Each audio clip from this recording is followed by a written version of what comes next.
Hello tout le monde. Est-ce que ma caméra est bien réglée? Je l'espère. Je tenais à vous faire cette vidéo en fait depuis mon arrivée à Cincinnati. Mais j'ai pas eu le temps de le faire. Parce qu'il y a beaucoup de choses qui se sont passées depuis. Et puis voilà. Bon, bref. En fait, je suis... Oh, ma coiffure.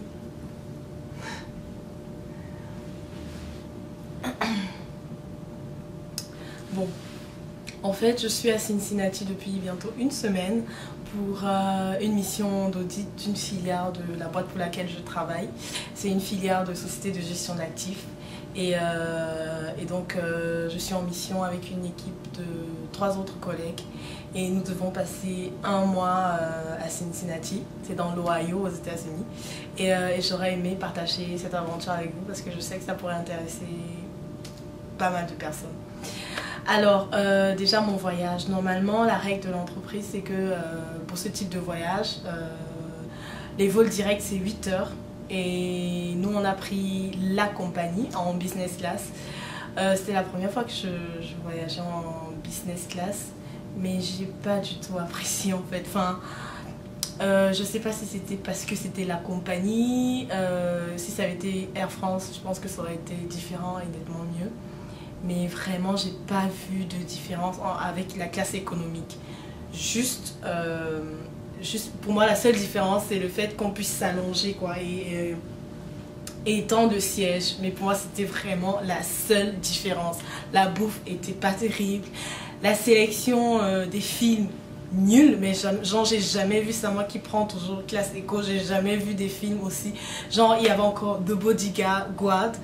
Ok, c'est le film avec Whitney Houston et Kevin Costner. Ok, ça fait partie de mes films favoris, mais bon, voilà. Quand je voyage, je m'attends à voir des films actuellement au box-office, des films récemment sortis au ciné, et pas des films qui datent de Mathusalem, quoi. Bref, anyway. Et du coup, en fait, nous, on n'a pas eu la chance d'avoir un vol direct. On a fait une correspondance à Newark, c'est un aéroport à New York. C'était galère parce qu'il fallait récupérer nos valises. Et sachant qu'en business class, on avait droit à 32 kilos, moi j'en ai profité, quoi. Imaginez une fille qui voyage pendant un mois, ben, j'ai mis toutes mes affaires, tout ce dont je pouvais avoir besoin en un mois. Et du coup, j'ai profité des kilos offerts. Donc j'avais 2 grosses valises de 32 kilos, plus mon bagage cabine, plus mon appareil photo, plus l'ordinateur du boulot. Enfin, c'était un peu galère de faire la correspondance en fait. Et l'avion qu'on a pris de Newark à Cincinnati, oh my god, j'avais jamais voyagé dans un avion aussi petit, il était minuscule, quoi. Il était tout petit. Et mon chef, il est grand de taille, imaginez dans l'avion, il était comme ça. Bon bref, c'était pas terrible comme voyage. Après on est arrivé à Cincinnati, la ville dans l'ensemble, elle est sympa. Ce qui est bien, c'est que nous on loge dans un hôtel dans le centre-ville. C'est un hôtel du groupe Marriott. Qui s'appelle comment il s'appelle l'hôtel, The Renaissance Hotel. Bon, ma vue elle n'est pas terrible, hein. Je vous ferai des images en fait en face de quand j'ouvre mes fenêtres, en fait en face de moi j'ai un gros building. Vous savez, franchement aux États-Unis les immeubles ils font voilà des tailles énormes. Je suis au 19e étage, c'est le dernier étage de l'hôtel. Et en face j'ai juste un building, quoi. Mais sinon la chambre elle est pas mal. Bon, j'ai un grand lit king size. La chambre elle est grande, la salle de bain aussi ça va. J'arrête de faire ma râleuse parce que les Américains eux ils se plaignent pas. Au contraire, tout pour eux c'est amazing, wonderful. C'est plutôt agréable de vivre ici, ça change avec la France. Donc alors, les locaux de l'entreprise, de la filiale qu'on audite, ils sont vraiment superbes. Ils sont grands, hyper classe. C'est comme dans les films en fait américains. Je sais pas si vous avez vu The Practice ou Le Diable s'habille en Prada. Bref, c'est dans un grand bâtiment. La filiale est située au 35e étage, c'est le dernier. Imaginez 35 étages. Et en fait, à chaque étage, il y a 2 ou 3 boîtes qui louent les locaux en fait. Et du coup, la filiale qu'on va auditer, elle possède 20 employés, une vingtaine d'employés. Et les locaux sont grands. Il y a un corner office, genre avec une vue magnifique, vitrée, sur deux côtés du bureau. C'est juste magnifique. Que vous dire d'autre? Le week-end, on a un peu bougé, on allait dans un outlet près de Cincinnati et il y avait des marques, mes deux marques préférées du moment. Enfin non, mais c'est mes marques quoi. Il y avait BCBG, Max Azaria, et il y avait Banana Republic. Après il y avait Nine West pour les chaussures. Enfin voilà, j'ai acheté des petits trucs dans ces trois marques là. J'ai essayé d'être raisonnable et ça a été vraiment difficile. En fait, ce qui s'est passé, c'est que comme j'avais pas changé suffisamment d'argent, j'ai voulu faire un retrait en espèces pour payer en espèces et c'était pas possible de retirer plus de 500 $. Et ça m'a sauvée parce que sinon j'aurais dépensé plus. Mais bon, j'ai pas compris pourquoi le plafond des paiements des retraits à l'étranger était limité à 500 $. Parce que j'ai appelé ma banque et tout, je leur ai demandé d'augmenter, ils ont refusé. Je ne suis pas tombée sur ma conseillère, je suis tombée sur l'organisme central, mais je n'ai pas compris pourquoi ils ont refusé. Anyway, donc voilà, on a visité les outlets. Donc quoi dire d'autre? Dimanche, nous sommes allés visiter des ranchs, vraiment des ranchs de chevaux. Dans le Kentucky. En fait, le Kentucky est un état voisin, très limitrophe à l'Ohio. Et en fait, on a loué une voiture, on y est allé. Une très belle voiture, une grosse Chevrolet. On y est allé, on a eu pour 3 quarts d'heure de route. Et c'était bien. On a vu des chevaux. Et en fait, on a croisé un mec, un éleveur de chevaux. En fait, le ranch dans lequel on est allé, c'était le Kentucky Horse Park. En fait, c'est un ranch, une sorte de musée pour chevaux. Aussi bien pour les chevaux morts, un musée qui relate l'histoire du cheval, l'histoire de l'homme avec le cheval depuis la nuit des temps. Mais aussi, c'est une sorte de maison de retraite pour anciens champions, anciens chevaux qui ont été champions de course. Et donc, il y a un éleveur qui nous a raconté une très belle histoire. C'était vraiment une leçon de vie. Le genre d'histoire qui n'arrive que dans les États-Unis. Moi, je lui ai dit ça. Je lui ai dit, oh, this kind of story only happens in the United States of America. And he said, yeah. Bon, en fait, en gros, le cheval, il s'appelle Funny Side. Et en fait, c'est un cheval qui n'était pas prédestiné à être champion. Et grâce à la persévérance, en anglais, because he was honest and smart and very kind, he finally succeeded.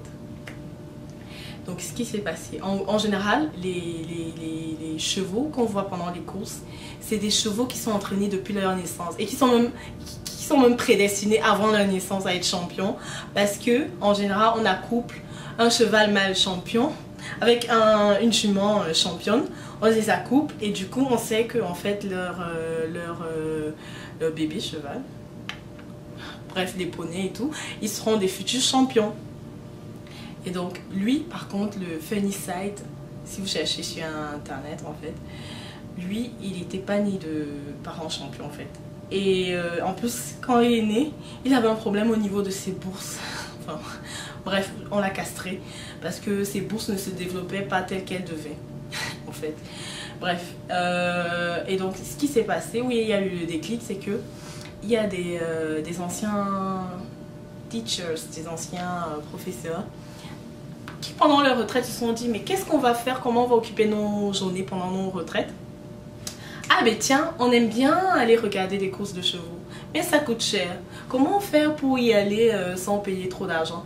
Ah ben tiens, il faudrait acheter un cheval parce que quand on est propriétaire de cheval, ben on a des tarifs très préférentiels pour assister aux courses, voire même gratuits. je pense. Et du coup, ils ont cotisé. C'était un couple de retraités.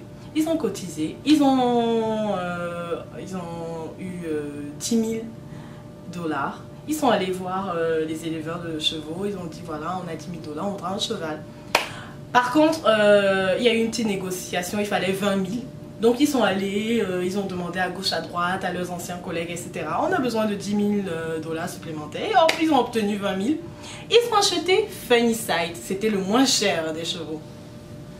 Donc voilà, Funnyside a commencé à être entraîné pour les courses.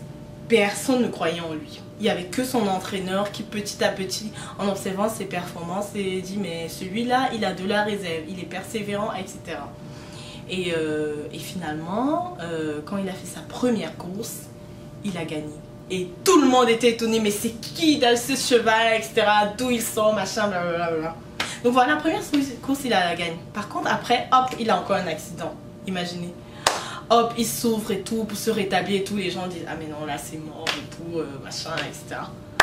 Hop, il court, il court, il court, il court, il court.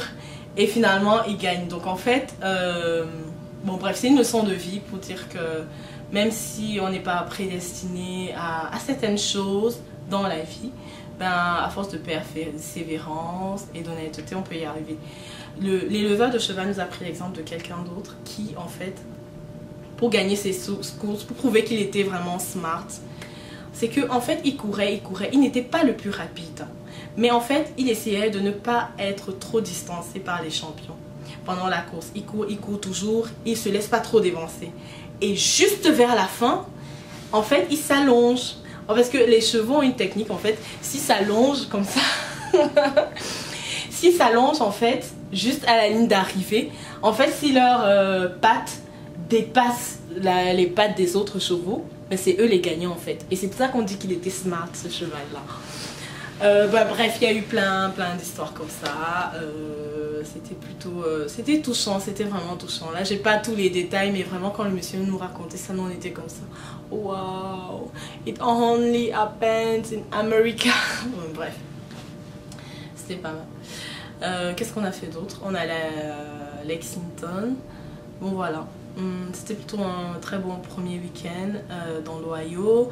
Le week-end prochain, je vais aller voir mes cousines à Saint-Louis. Donc c'est une ville qui a un peu un nom français. Sachant que en fait Cincinnati où je suis, dans les années 1800 on l'appelait The Paris of the Americas à cause de son architecture. Et c'est vrai que c'est une ville plutôt pas mal. Après, comme dans beaucoup de villes, voire toutes les villes, il y a des côtés un peu pas bien fréquentés. Vraiment, je suis passée dans des quartiers où j'ai vu, comme à la télé, un peu des gangs. Enfin, je pense. Enfin, c'est un préjugé. J'ai croisé des mecs, comme vous voyez dans les raps, des raps américains, pardon. Des mecs avec des dents en or et tout. Ou avec des gros motards comme ça, voum voum, vraiment, avec des grosses motos qui ont des formes que j'avais jamais vues, qui font beaucoup de bruit. J'ai croisé ça. Et puis des fois on voit des ambulances passer, gling gling gling, comme dans les films en fait. On se demande mais qu'est-ce qui se passe quoi. Mais sinon c'est de bons moments, je passe de bons moments. Bien sûr l'idéal ça aurait été que je sois avec toutes les personnes que j'aime. Mais bon, voilà, c'est pour un mois et je serai bientôt de retour et contente de retrouver Paris. Parce que la bouffe de Paris me manque. Oh, si vous saviez ce que les Américains mangent, trop gras, trop sucré, trop fat, trop protéiné, mais hyper protéiné. Les protéines c'est bien, mais quand c'est trop, ça écoeure. Bon, voilà, allez, gros bisous, bye. Donc ça c'est la vue dont je vous ai parlé. Comme vous pouvez le voir en fait, il y a juste un gros building en face. Voilà. Donc c'est ma fenêtre, j'essaie de reculer un petit peu. Et puis voilà, c'est ça ma vue. Bon là j'ai baissé un peu la fenêtre. Mais voilà, juste un gros building en face. Regardez, il n'y a que ça quoi. Pas terrible.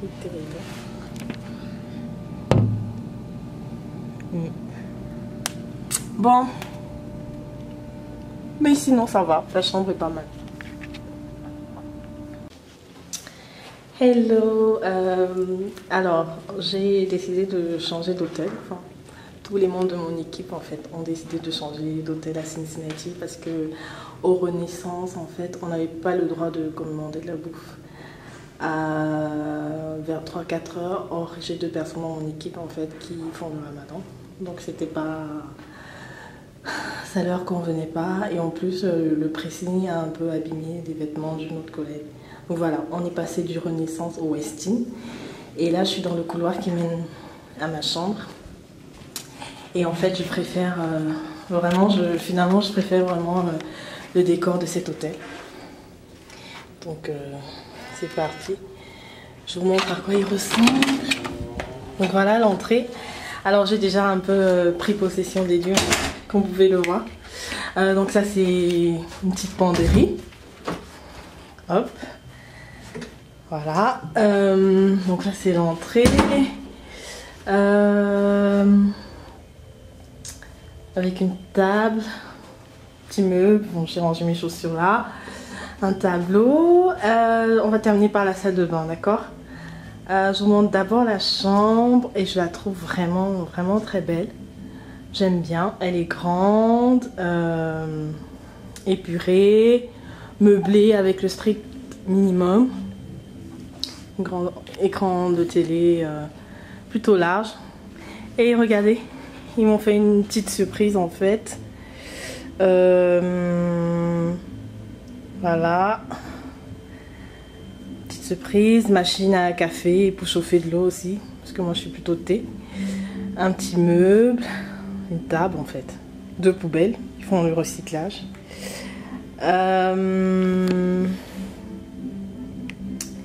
Et donc un petit fauteuil, voilà. Et ce qui est encore génial, c'est la vue en fait.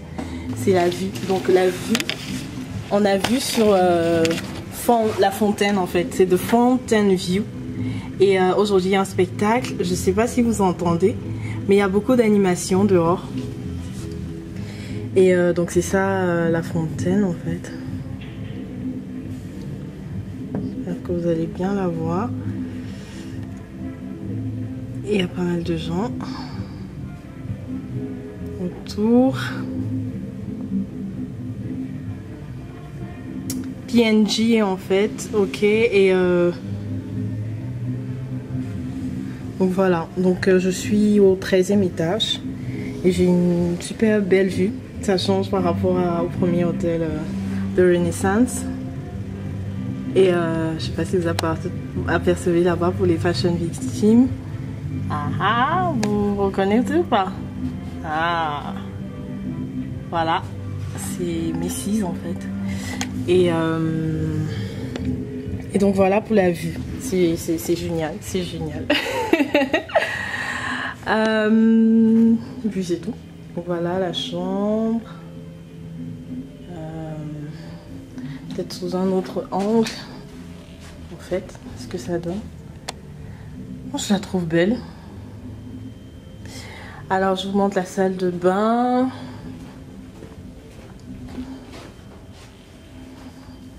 Elle est là. Très belle aussi. J'aime beaucoup les salles de bain. En fait, pour moi, c'est la pièce qui peut déterminer mon choix en général quand je choisis un appartement. Je suis vraiment très sensible à la déco de la salle de bain en fait, et surtout la propreté. Il faut que tout soit nickel. C'est la base.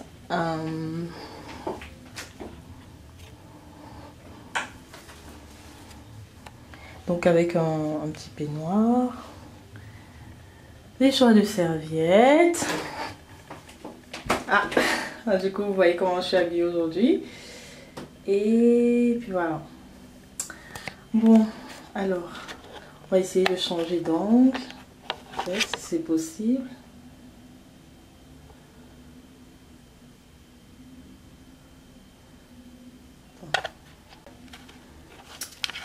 Bon, nous revoilà. Bon, maintenant je me dirige vers la piscine parce qu'il y a une salle de sport et il y a une piscine. je sais pas si je vais en profiter parce que en fait j'aime pas nager dans les petites piscines. J'aime faire des longueurs, j'aime pas juste être dans l'eau et ne rien faire en fait. Et en plus je trouve ça dommage parce que vous savez moi je suis une africaine donc c'est compliqué pour mes cheveux. C'est dommage de mouiller mes cheveux juste pour le fun quoi. Je préfère faire du sport, au moins je perds des calories, je travaille mes muscles etc. Ça me rapporte plus en fait de me mouiller pour ça plutôt que juste de faire ma belle dans la piscine quoi. Donc on va voir les dimensions de la piscine. Donc là j'entre dans l'ascenseur. Hop. Et je crois que c'est au 16e étage en fait. Hop. Ah je sais pas. Ah il faut badger. Ben voilà. La sécurité. C'est génial. C'est génial. Je crois que c'est au... Ah non, non, non, non. Vous avez vu comment? En fait, c'est au 17e.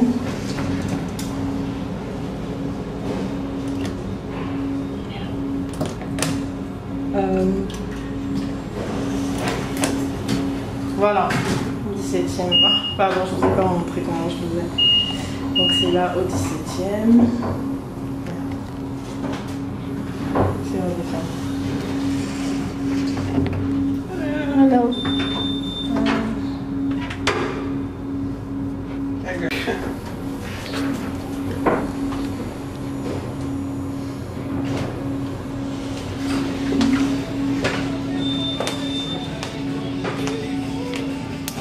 Voilà, une salle de sport. Cool. Bon, j'ai pas trop le droit de filmer les gens. Et là, c'est mon collègue Anas. Qu'est-ce qu'il y a? Tu prends des photos? Non, une vidéo de l'hôtel. Il est sublime, hein. Moi je suis contente. Mieux que l'autre. Franchement, ben voilà. C'est le au-dessus là. Allons voir la piscine. Mais je sais pas si j'ai le droit d'y aller avec mes chaussures. J'ai pas envie de... Enfin, ouais, je peux me déchausser quand même. Ça ne coûte rien. Hop. Beaucoup de sécurité. Oh, ça sent le chlore. J'aime trop cette odeur. Ah, voilà. Bon, ben voilà ce que je craignais. Hein. Un petit bassin, hein.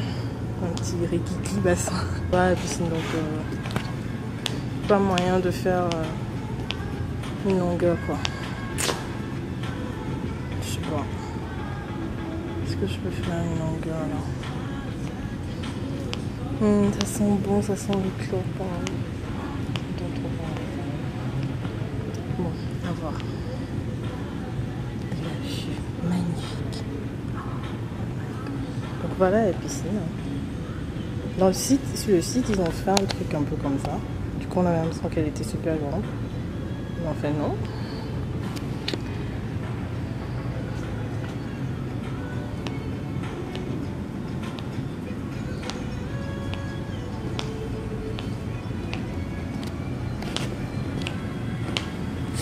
La vue est magnifique en fait. C'est vraiment la vue sur Cincinnati.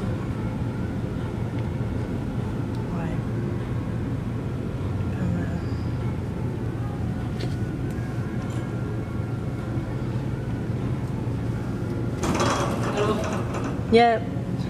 Ouais, la piscine est un peu rikiki, hein, comme j'en doutais. Ouais, en fait, la vue est juste sublime. Ouais, la vue elle est vraiment magnifique. Magnifique. C'est un très bel hôtel. En fait, la piscine, par contre, ouais. Il faut trouver une solution pour arriver parce que là, ça pue.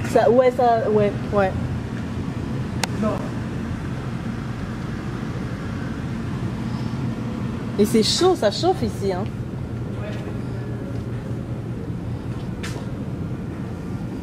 Ah, ça c'est, je crois, c'est le bâtiment du Hilton.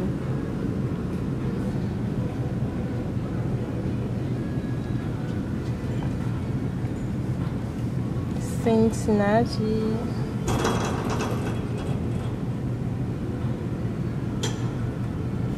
Donc voilà.